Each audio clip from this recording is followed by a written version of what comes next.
На полях Татарстана сейчас чернеет земля, снега практически нет. Главный вопрос аграриев – замерзнут или выживут. После засушливого лета площади озимых в этом году и так сократили на 50 тысяч гектаров, что оставит начало зимы. В этом году зима преподнесла нам сюрприз. Из-за внезапного потепления и дождя снег на полях растаял, а для переноса холодов озимым необходимо не менее 5 сантиметров снежного покрова. Иначе они могут погибнуть. Специалисты говорят, рожь может выдержать 20 градусов мороза, пшеница 15. Будет ниже – замерзнут. Нам очень важно, как дальше будет складываться ситуация. Если снег выпадет и накроет озимые культуры, то никакой проблемы не будет. Если, как обещают, в ближайшие 2-3 дня выйдет ледяной дождь, то озимые останутся под ледяной коркой. Они перестанут дышать, и поэтому, конечно, это негативно сказывается на урожае зерна. Впрочем, горожан такая погода вполне устраивает. Жалуются на перепады лишь метеозависимые. Завтра -2. Давление прыгает. Атмосферное. Зимы ждала природа. Снег выпал только в январе. Так что будем надеяться. Все прекрасно.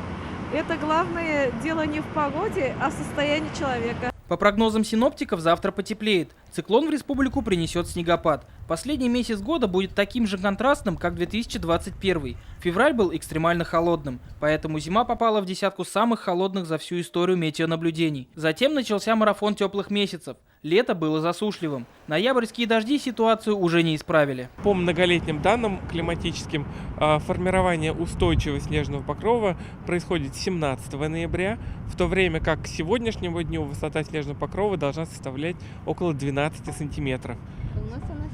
Сейчас всего лишь 3 сантиметра, и мы обязаны, в общем-то, такой потерей снега, такому обширному западному циклону, который принес положительную температуру и осадки в виде дождя. Декабрь будет теплее нормы на 8 градусов. Ожидается и много снега. Значит, трескучих морозов ждать не стоит. В последние годы, конечно, наблюдается общая тенденция повышения температуры. Это однозначно.